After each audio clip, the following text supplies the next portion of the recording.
सोना बनाने की रहस्य विद्या। प्राचीन काल से लेकर आज तक सोने के प्रति मनुष्य के मन में जबरदस्त आकर्षण रहा है। अन्य धातुओं से सोना बनाने के नाम पर कुछ चालाक लोग सदियों से लोगों को बरगलाते रहे। पारस पत्थर की खोज में अनगिनत लोगों ने अपने जीवन नष्ट कर दिए। कुछ लोग मानते हैं कि कीमियागरों ने सोना बनाने की विद्या में सफलता पा ली थी। सोना बना हो या न बना हो, पर इस सत्य से इनकार नहीं किया जा सकता कि इन तरकीम खोजों में लगे कीमियागरों ने ही आधुनिक रसायन शास्त्र की आधारशिला रखी। राजा विक्रमादित्य के समय में उज्जैन नगर में व्यारी नामक एक व्यक्ति रहता। वह की खोज परख में इतना डूब गया कि उसने अपनी संपत्ति तो संपत्ति, अपना जीवन तक भी नष्ट कर डाला था। अपना सब कुछ गंवा देने के बाद उसे इस विद्या से घोर घृणा हो गई। एक दिन वह शोकमग्न नदी के किनारे बैठा था। उसके हाथ में वह भेषज संस्कार ग्रंथ था, जिसमें से वह अपने शोध के लिए व्यवस्था पत्र लिखा करता था। निराशा से उत्तेजित होकर वह एक एक पत्र फाड़कर जल में फेंकने लगा। उसी नदी के किनारे व्यारी से कुछ दूरी पर प्रवाह की दिशा में एक वेश्या बैठी थी। उसने पत्रों को बहते देखकर उनमें से कुछ को जल से बाहर निकाल लिया। व्यारी की दृष्टि उस पर तब पड़ी जब वह पुस्तक के सारे पत्र फाड़कर नदी में फेंक चुका था। तभी वह औरत उसके पास आई और पुस्तक को फाड़ डालने का कारण पूछा। व्यारी ने उत्तर दिया, क्योंकि मुझे इससे लाभ नहीं हुआ। मुझ वह चीज नहीं मिली जो मुझे मिलनी चाहिए थी। मेरे पास प्रचुर धन था, पर इस विद्या के कारण मेरा दिवाला निकल गया। सुख प्राप्ति की आशा में कठिन परिश्रम और खोज के बाद अंततः मुझे दुख एवं निराशा ही मिली।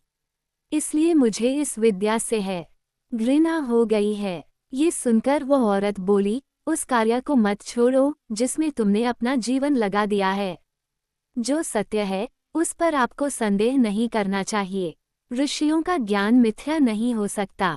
आपकी कामनाओं की सिद्धि में जो बाधा है वह संभवतः किसी सूत्र विशेष को ढंग से न समझ पाने के कारण है।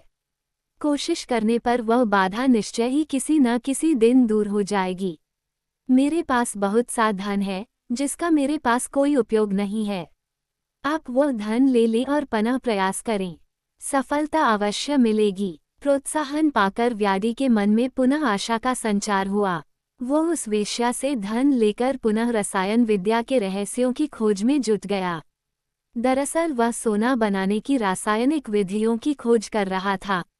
रसायनों से सोना बनाने के विषय में उन दिनों अनेक रोचक रोमांचक दंतकथाएं प्रचलित थीं। प्रसिद्ध विद्वान एवं इतिहासकार अलबरूनी ने व्यारी और स्वर्ण विद्या का उल्लेख करते हुए लिखा है, इस प्रकार की पुस्तकें पहेलियों के रूप में लिखी हुई हैं। इसलिए व्यारी से एक औधी के व्यवस्था पत्र का एक शब्द समझने में भूल हो गई। उस शब्द का अर्थ ये था कि इसके लिए तेल और नर रक्त दोनों की आवश्यकता है। वह शब्द रक्तामल था, जिसका अर्थ उसने लाल आमलक आंवला समझा। जानते हैं इस भूल का क्या परिणाम हुआ? जब व्यारी ने औषधि का प्रयोग किया तो उसका कुछ भी असर नहीं हुआ। तब बेचैन होकर वह विविध औषधियां पकाने लगा।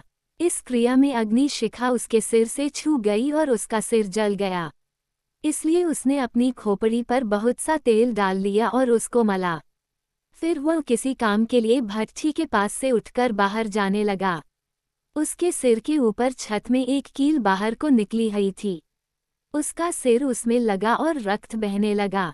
पीड़ा होने के कारण वह नीचे की ओर देखने लगा।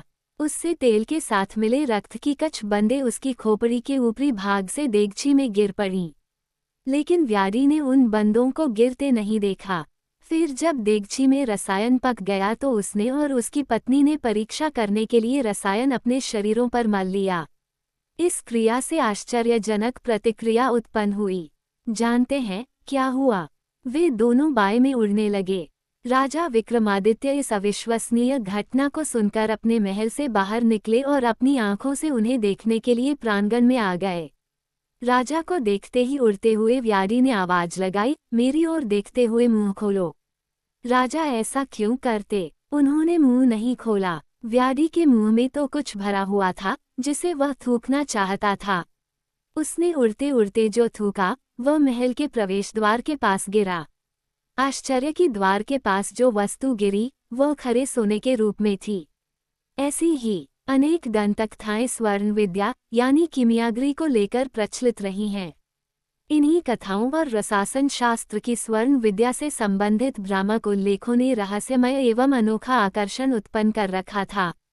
भारत ही क्या, दुनिया के तमाम हिस्सों में प्राचीन काल में सोने के प्रति अधिक मोह रहा है। अन्य धातुओं से सोना बनाने के नाम पर कुछ चालाक लोग अपनी कला से चमत्कृत कर लोगों को बरगलाते रहे। समाज के रधानक लोग सोना प्राप्त करने के लिए कुछ भी करने के लिए तैयार रहते थे। जरा सोचिए, सोने के प्रति लोगों के मन में कितना जबरदस्त आकर्षण था कि वे इसके लिए अपने बच्चों तक की बलि चढ़ा देने से नहीं हिचकते थे। अलबरूनी ने ही एक अन्य स्थान पर लिखा है, सोना बनाने के लिए मूर्ख राजाओं के लोभ की कोई सीमा नहीं।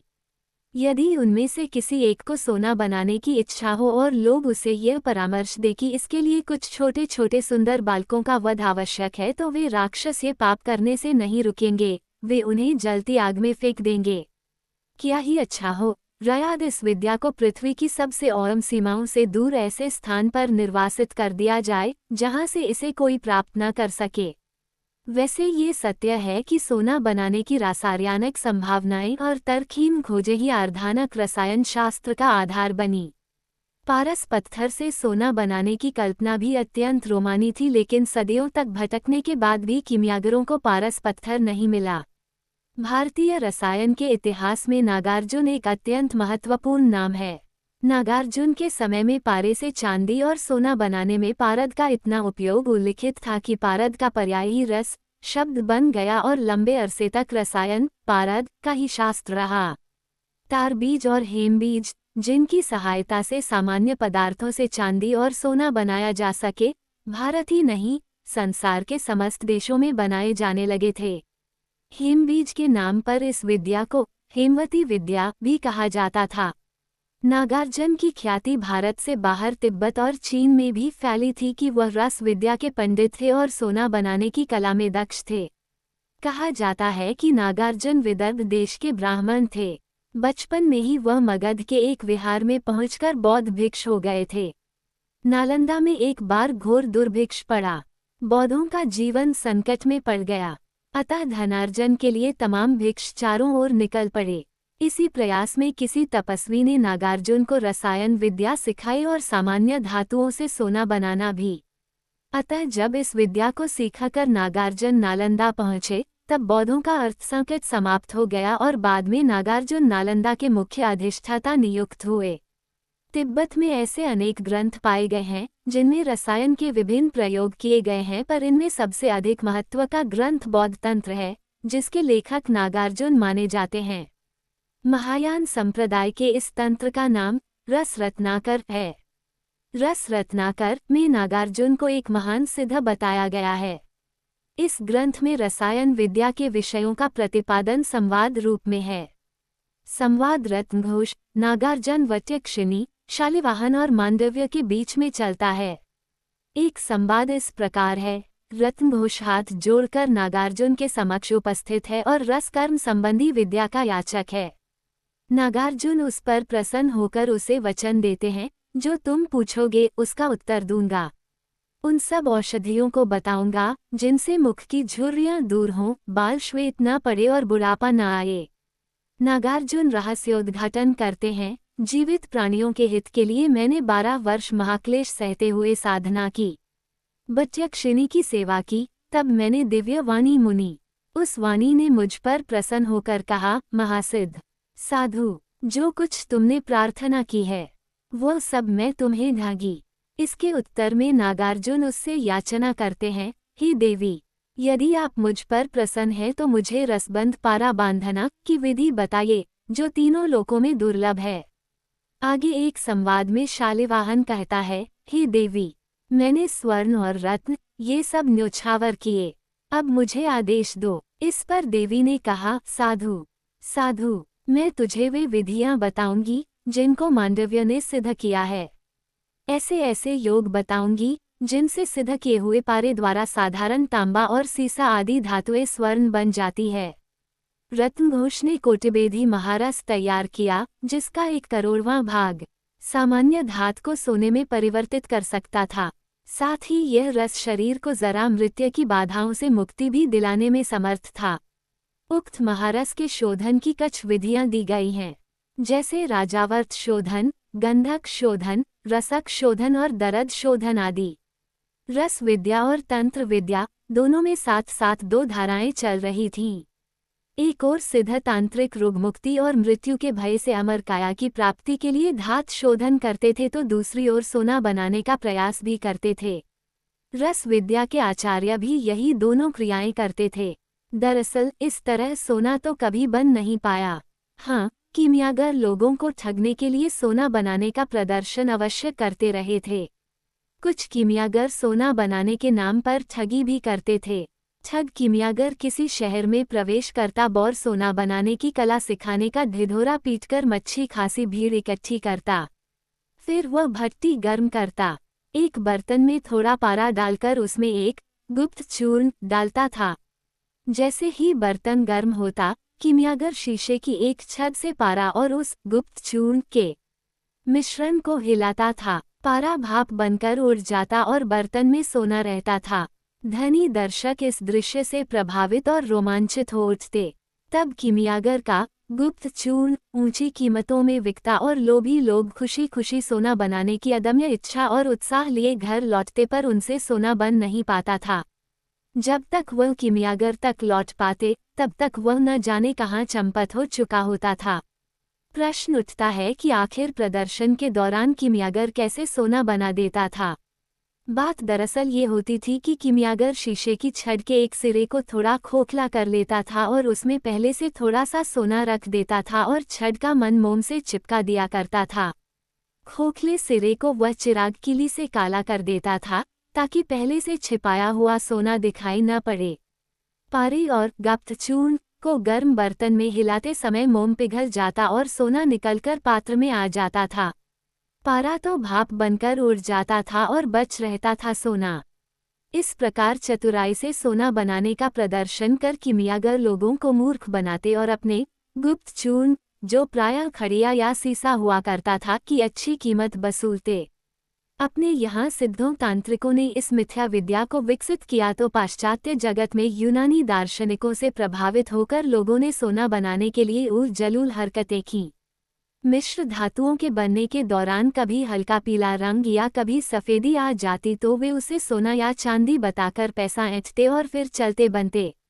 पुराने जमाने का एक कीमियागर सोना बनाने के लिए अजीबोगरीब और अमानवीय कृत्य सिर्फ भारत की धरती पर ही नहीं, सारी दुनिया में होते रहे थे। 15वीं सदी में गिलीज दे लॉवल नामक एक ऐसा स्वर्ण पिपास व्यक्ति हुआ था, जिसके अपराधों और सनक की दुनिया में कोई मिसाल नहीं मिलती। लॉवल सन 1420 के आसपास ब्रिटेनी के एक कुलीन परिवार में पैदा हुआ था। पिता की मृत्यु के बाद वह विशाल संपदा का वारिस बना। वह खूबसूरत, शिक्षित और कई मायने में विलक्षण था। चार्ल्स सप्तम के युद्धों में उसने अपना कौशल दिखाया था, जिसका पुरस्कार उसे एक रियासत और मार्शल ऑफ फ्रांस जैसी उपाधि के रूप में मिला। वह अपने रहने के तौर तरीकों में बेहद शाहकचर था। महत्वाकांक्षी तो वह था ही। जब वह 23 साल का हुआ तो बहुत बड़ी जायदाद की वारिस कैथरीन से उसकी शादी हुई। इस शादी के बाद तो वह और अधिक शाह खर्च हो गया। आंगन में ब्रिटेनी के शूरवीरों और संभ्रांत जनों की हर हफ्ते दावतें करता, महफिलें जमती और नाच गाने के आयोजन होते। उसकी जिंदगी ऐश और मस्ती की रंगीनियों में डूबती चली गई। बेहद लापरवाही और खर्चीलेपन के कारण लॉवल को अपनी रियासत तक बेचने की नौबत आ गई। ब्रिटेनी के ड्यूक से कुछ कीमती जमीन का सौदा भी हो गया था, पर उसकी पत्नी ने चार्ल्स सप्तम के दरबार तक मामला पहुंचा दिया और बिक्री रुक गई। लॉवेट की शाहकछी के सारे रास्ते बंद कर दिए गए।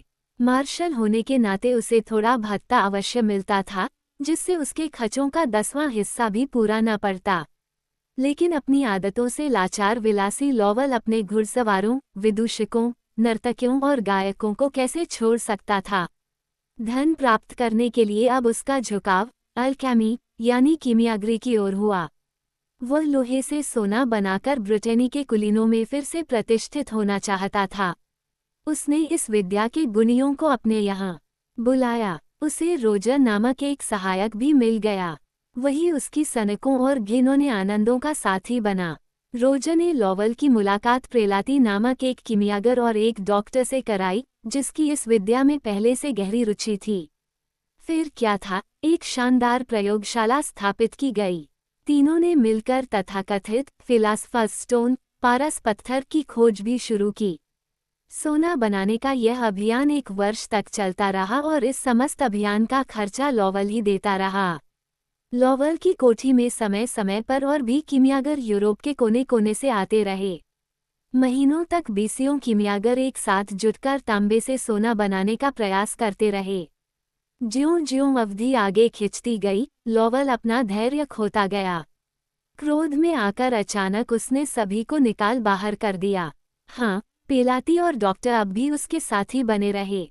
डॉक्टर ने लॉवल को अपने विश्वास में लेते हुए बताया कि शैतान महान है और वो कई गुप्त विद्याओं का स्वामी है।